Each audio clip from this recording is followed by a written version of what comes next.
Welcome back. Today we're going to be discussing the Anbernic RG40XX.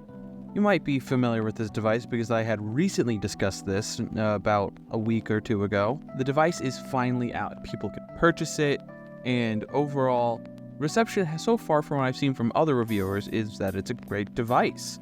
But I like the device, but I've always been more partial to the other form factors. But let's jump in and really discuss this device.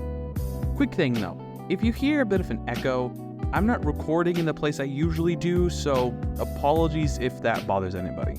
Now let's just jump right into this. As is tradition at this point, any of these XX line of handhelds typically have the H700 chipset that we have now all grown to love and hate. Me personally, I dislike it just because of how often they reuse it, but it makes sense. All these devices tend to typically cost the same amount. It has a 640 by 480 LCD display, very nice display. It has a 3200 milliamp hour battery with 6 to 8 hours of battery life. You can get all the way up to like 10, 11, depending on like how easy the titles you're running though. Like I was able to squeeze out about like 9.5 playing Super Nintendo games. It has Wi-Fi and Bluetooth, but I didn't really test those because I just dump all my games onto a micro SD card and plop that into the system. I have a very plug-and-play approach, as if it doesn't work instantly and I have to do a lot of effort to actually like get it to work, I will do it, but I'll be very mad about it. But if I don't need to, it's fine. I get to complain about it still though, because I will never be happy. And you get all of that for a crisp $67. Though I would expect it to go down maybe 10, 15 bucks in a couple of months. I tend to see these handhelds go on sale fairly quickly, and especially with the holidays right around the corner, this would make a great gift for any retrophile you have in your life. The first thing we're going to be discussing is the overall physical construction. This is probably by far one of the best built Anbernic devices that is made out of plastic, because my favorite devices have always been their M series of devices that have always been made out of straight aluminum. Those ones always felt super solid in the hands. But this one, though it's made out of mostly plastic, still feels great in the hands. It's actually shockingly thin when you really think about it. Whenever I saw promotional images or even just in videos in general, this device has always looked fairly thick, but it's actually decently thin, very similar to the Analog Pocket. If you want to see a closer comparison, Retro GameCore did a video about a week ago discussing this device and compared it to a bunch of other handhelds, and it gives you a good sense of scale about this device. And hands down, probably one of the best D-pads and face buttons Anbernic has ever made. I loved my D-pad on my 351M, but this is now leaps and bounds better. They sort of had a misstep there for a bit where I didn't really like their D-pads, but I don't know what they've changed, but it feels amazing. The analog stick has an RGB ring around it. I don't particularly care for that, so I just set it to a static color and pretend it doesn't exist. I'll get into it later, but having an analog stick on this kind of device to me has always made very little sense. Overall game compatibility is, once again, amazing. It's the H700 chipset. We have gone through this song and dance before. All the games run phenomenally. There's nothing to really worry about as long as you're playing 8, 16-bit, maxes out at N64 and PS1 and PSP titles, but most of those games won't be exactly fun to play because of the missing second analog stick. So if you are of that persuasion to turn your D-pad or your face buttons into an analog stick, go ahead. I just personally didn't really find that all enjoyable. This is an amazing device. I really like it. It has a beautiful display, amazing controls.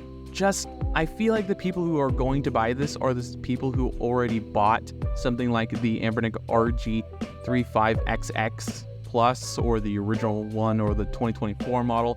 All these basically had the same chipset, just slightly different screens, revised buttons.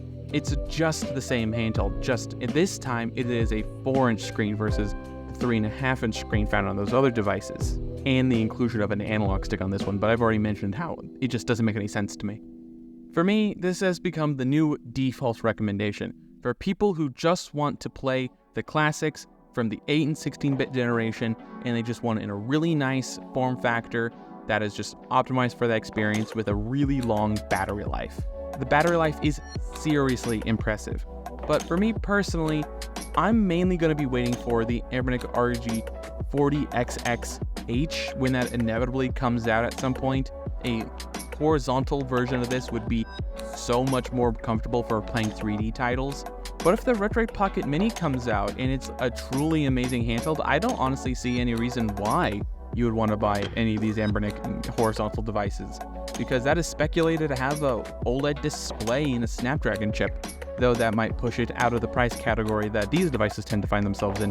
That's between $60 and $70. Though we don't have any confirmed price about that Retroid device, I suspect it will be at least $100, more like $130 to $150. Tangent aside, this device is phenomenal.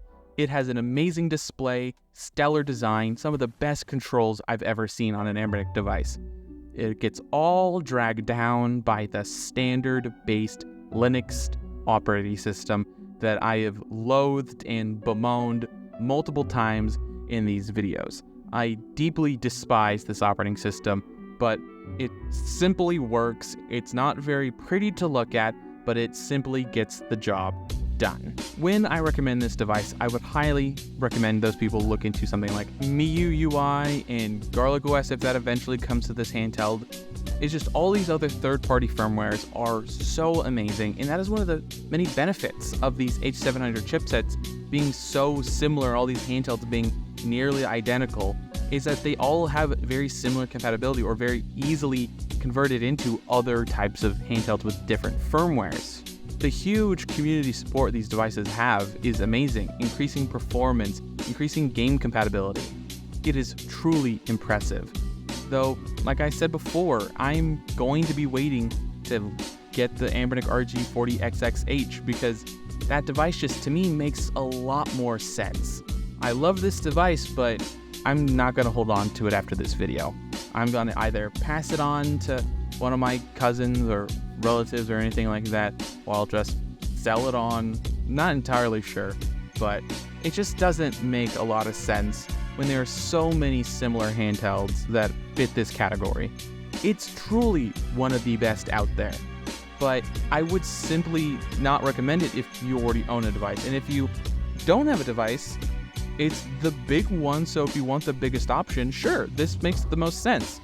But I'm still partial to the portability advantage you might find on the 35XX Plus. If you were to play N64, Dreamcast, and PS1 games on this handheld, the 4-inch screen would be a massive improvement over the 3.5-inch screen found on the other devices.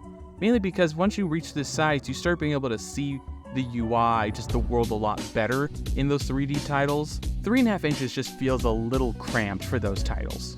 But I would love to hear what you guys think. Is this the device you've been waiting for? Had this video help you decide whether or not you should upgrade or not? I would love to hear what you guys think down below. Don't forget to leave a like, comment, and subscribe. All the other social media coverage down below. And last but not least, have a wonderful day.